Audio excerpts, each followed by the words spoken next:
نبی صلی اللہ علیہ وسلم دن میں 100 بار استغفار کیا کرتے تھے، تو اس لیے ہم سب کو بھی کثرت سے استغفار کرنی چاہیے۔ استغفار بیماریوں کا علاج بھی ہے اور اللہ کے عذاب سے بچانے والا بھی، اللہ سبحانہ وتعالیٰ کی رحمت پانے کا ذریعہ ہے، اور پھر بارش کے نزول کا ذریعہ بھی ہے، زراعت میں برکت کا ذریعہ، کبیرہ اور صغیرہ گناہوں سے معافی کا ذریعہ، اچھا اعمال نامہ پانے کا ذریعہ، یعنی قیامت کے دن انسان کو جن کی بخشش ہوگی ان کو خوشخبری دی جائے گی اور ان کا نامہ اعمال جو ہے وہ بہترین نامہ اعمال ہوگا۔ پھر جنت میں درجات کی بلندی استغفار کی وجہ سے ہوگی۔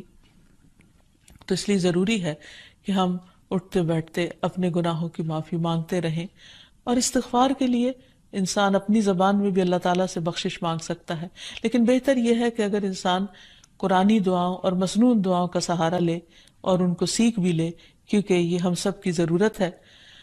سورۃ نوح میں اللہ سبحانہ و تعالیٰ فرماتے ہیں، حضرت نوح علیہ السلام نے اپنی قوم کو استغفار کرنے کو کہا، اور کیا کہا؟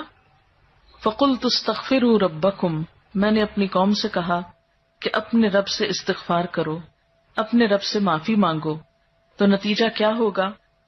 إِنَّهُ كَانَ غَفَّارًا، بے شک وہ بہت زیادہ معاف کرنے والا ہے۔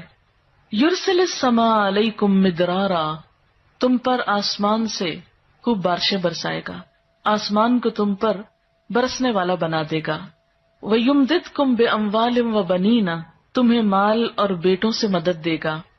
وَيَجْعَلْ لَكُمْ جَنَّاتٍ، تمہارے لیے باغات بنائے گا۔ وَيَجْعَلْ لَكُمْ أَنْهَارًا، اور تمہارے لیے نہریں جاری کر دے گا۔ آپ دیکھیں کہ ایک انسان کی خواہش کیا ہوتی ہے کہ اس کو کیا کچھ ملے، یعنی رہنے کا مقام اور حالات جو ہیں وہ پرسکون ہو، پھر اس کے بعد یہ کہ مال ہوں، بیٹے ہوں، باغ ہوں، اور زندگی کی اور آرائشیں اور نعمتیں ہوں۔ یہ ساری چیزیں کہاں سے ملتی ہیں، کیسے ملتی ہیں؟ استغفار سے ملتی ہیں۔ عام طور پر لوگ پریشان ہوتے ہیں، دکھی ہوتے ہیں۔ مثلا ایک شخص ایک بزرگ کی محفل میں آیا اور اس نے کہا کہ میرے حالات بہت تنگ ہیں، مجھے بہت پریشانی ہے، میرا رزق بہت تنگ ہے، تو آپ مجھے کوئی وظیفہ بتائیے۔ تو انہوں نے اس کو کہا کہ کثرت سے استغفار پڑھو۔ دوسرا آیا، اس نے کہا بچوں کی شادی نہیں ہوتی، تو آپ نے اس کو بھی کیا بتایا کہ کثرت سے استغفار کرو۔ تیسرا آیا تو کہنے لگا کہ بہت قحط سالی ہے، فصلیں اچھی نہیں ہوتی، تو آپ نے اس کو بھی استغفار کا بتایا۔ تو کسی نے ان سے پوچھا کہ بھائی 3 لوگ آپ سے 3 ڈفرنٹ مسئلے لے کر آئے ہیں، اپنی پریشانیاں لے کر آئے ہیں، آپ نے تینوں کو ایک ہی چیز بتائی ہے۔ تو اس پر انہوں نے یہی سورۃ نوح کی آیت پڑھ کر سنائی کہ دیکھو یہ قرآن میں اللہ کا وعدہ ہے، اور اللہ کا وعدہ سچا ہے۔ اللہ تعالیٰ کی بات سے بڑھ کر سچی بات کس کی ہو سکتی ہے؟ ہمارے پڑھنے میں کمی کوتاہی ہو سکتی ہے، لیکن اللہ کی بات میں کوئی شک نہیں۔ ذالک الکتاب لا ریب فیہ، یہ وہ کتاب ہے جس میں کوئی شک نہیں۔ لیکن یہ ہے کہ بعض اوقات ہم خود پڑھنے میں کوتاہی کر دیتے ہیں، تو جن کا رشتہ نہ ہو رہا ہو وہ بھی، جن کا ہو چکا ہو اور شادی کے پرابلمز ہو وہ بھی، جن کا ہو چکا اور پھر بچے نہ ہو وہ بھی، ان سب کے لیے ایک ہی وظیفہ ہے، اور وہ کیا ہے؟ استغفار کا۔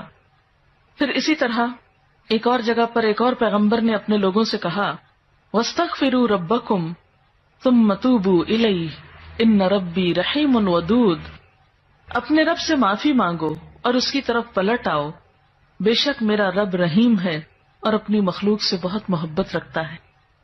یعنی جب کسی بندے پر کوئی تکلیف آتی ہے تو ایسا نہیں کہ اللہ تعالیٰ اس پر خوش ہوتے ہیں اور جان بوجھ کے ستانا چاہتے ہیں بندوں کو۔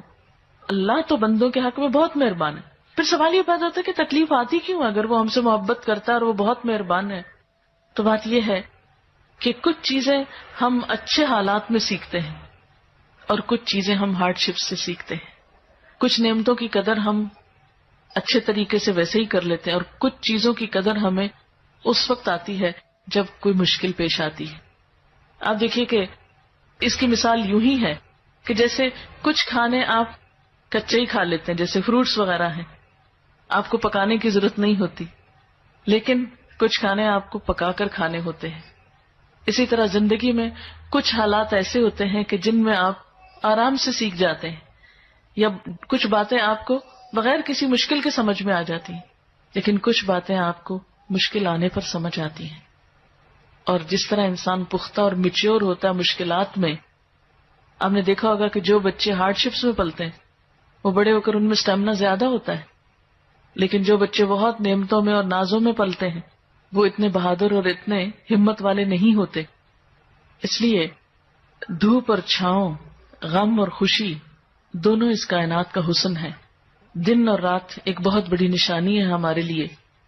تو اس لیے جب تکلیف آتی ہے تو اس موقع پر انسان اللہ کی طرف زیادہ رجوع کرتا ہے، اللہ کو زیادہ یاد کرتا ہے، زیادہ ذکر کرتا ہے، اور اس طرح انسان کے گناہ دنیا میں ہی معاف ہونے لگتے ہیں. ایک اور جگہ پر آتا ہے وَأَنِ اسْتَغْفِرُوا رَبَّكُمْ ثُمَّ تُوبُوا إِلَيْهِ يُمَتِّعْكُمْ مَتَاعًا حَسَنًا، اور یہ کہ تم اپنے رب سے معافی چاہو اور اس کی طرف پلٹ آؤ تو وہ تم کو اچھا سامان زندگی دے گا. یعنی دنیا کی اچھی نعمتیں کس سے ملیں گی؟ استغفار